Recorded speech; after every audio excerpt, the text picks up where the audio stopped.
Welcome to this week's Wednesday Waffle and another coffee community break challenge. This time, a craft.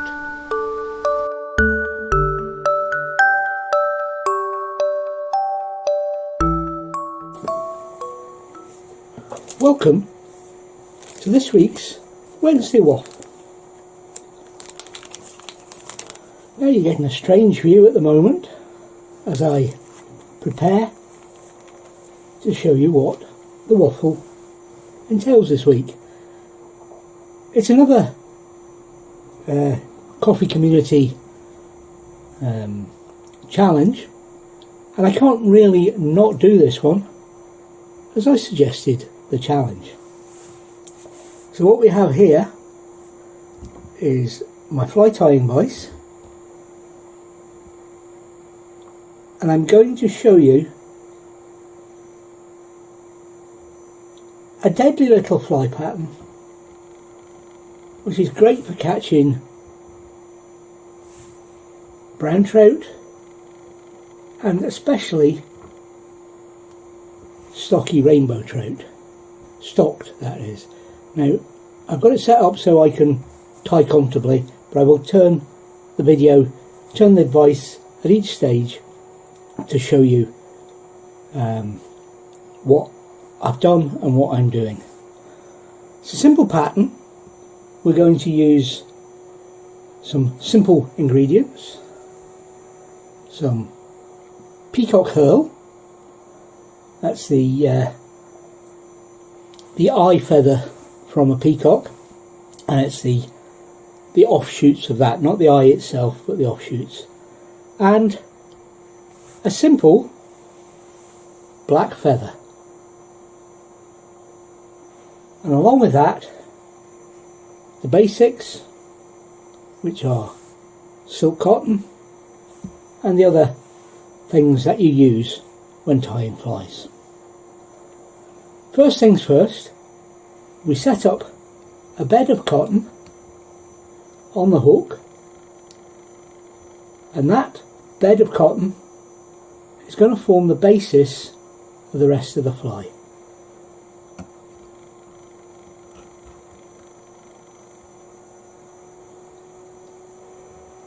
So let that hang, and once it's done, once you have that bed,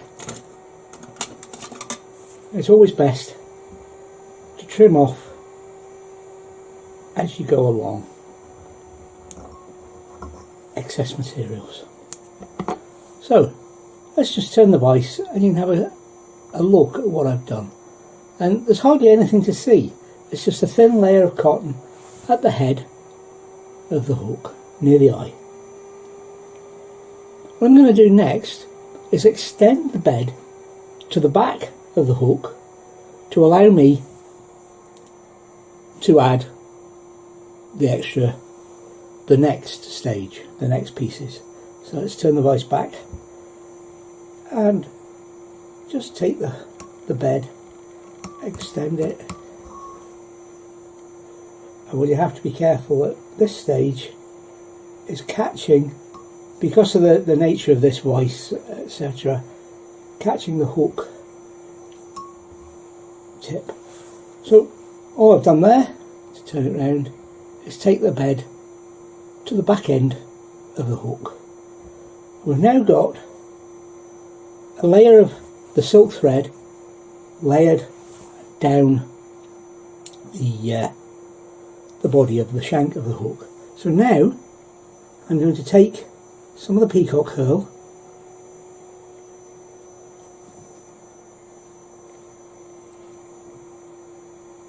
and just get it into a form where I can use it, and all I'm doing is bunching it together basically.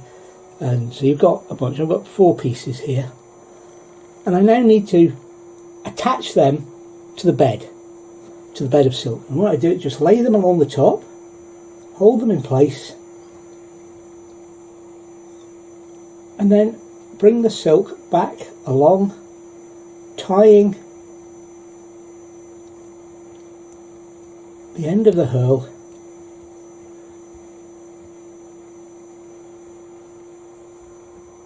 into position. Again, I'll turn the hook so you can see. what we have now.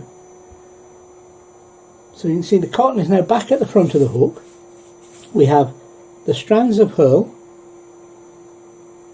and effectively waste material.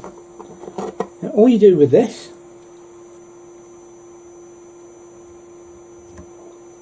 is trim it, and you're now ready for the next stage, which is to take the herl and form it into a rope, if you like, and wrap it around the body. To form it into a rope, just twist them together like so.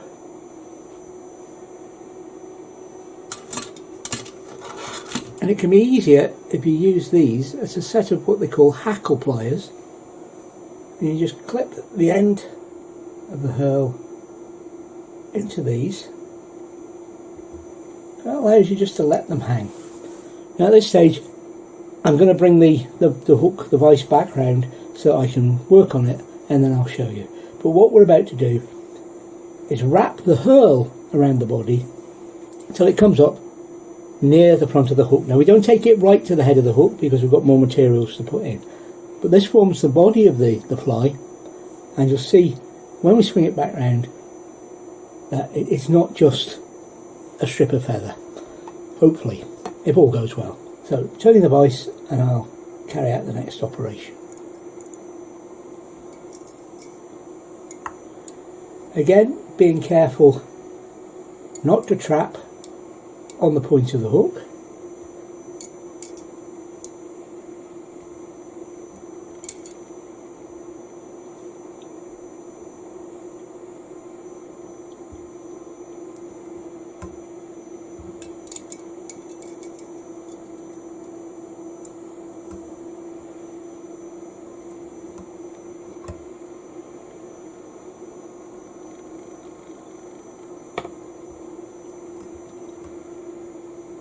Sometimes it's just easier without the tools to make the job easier.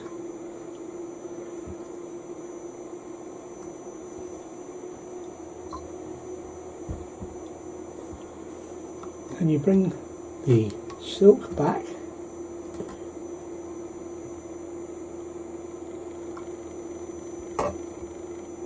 and again you tie the silk in, twist the silk in, and that beds down and ties in. Just turn it round and you see the magic has happened. We now have a furry beetle body. What's happened is the herl, as you've wrapped it round, the individual strands stand up and form this perfect for us, and hopefully perfect for the trout, formation, view. So at this stage, once again, being careful not to trim the wrong pieces, just cut off the excess.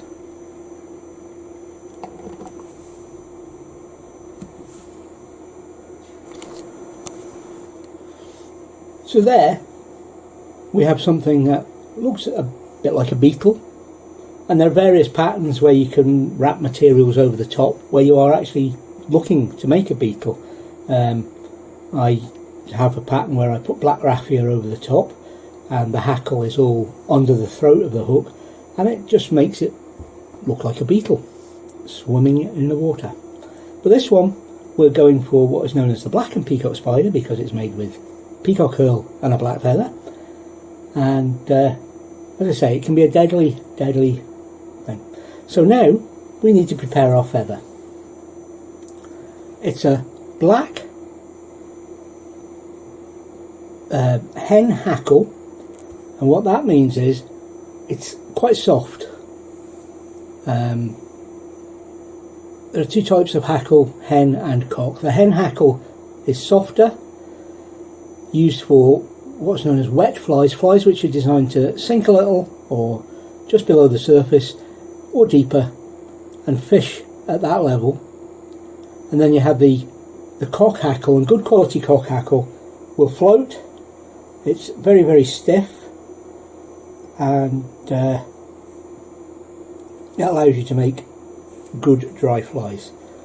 So we prepare the hackle by stripping off some of the excess. Go on, focus. Some of the excess at the end, so that you can take it, lay it on the bed of silk,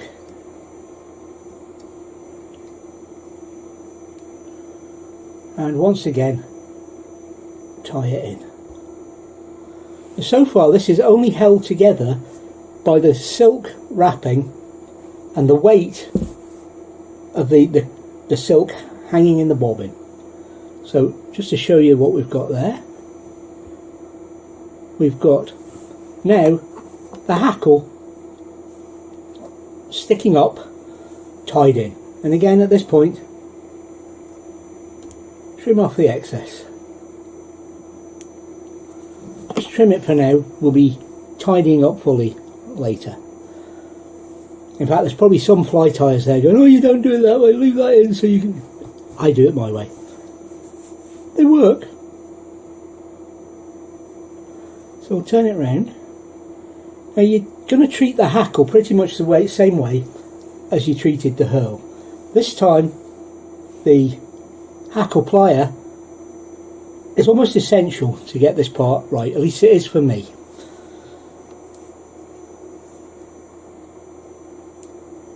You put the hackle plier on, and again in front of the peacock you lay down the hackle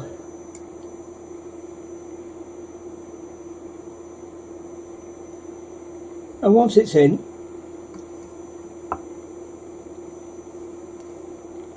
a little bit more silk to tie in the end.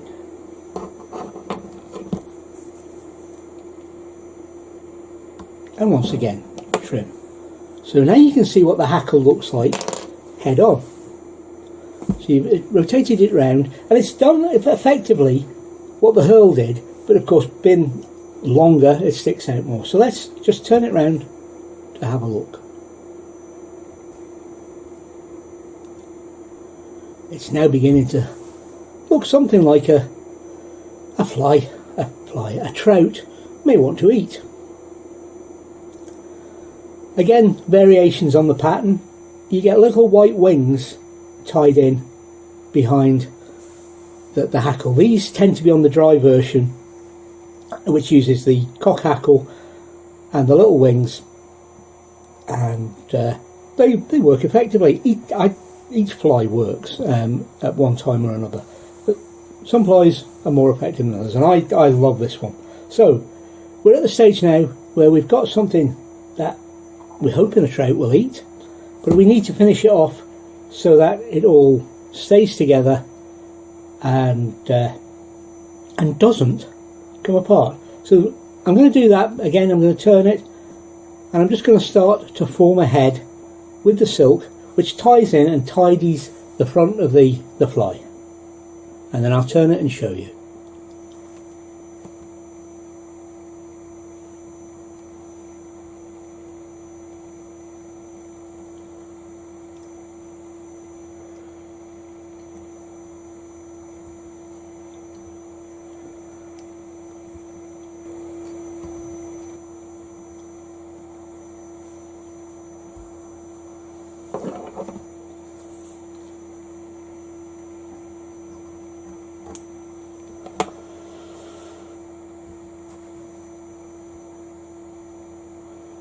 So there we have the fly just about complete.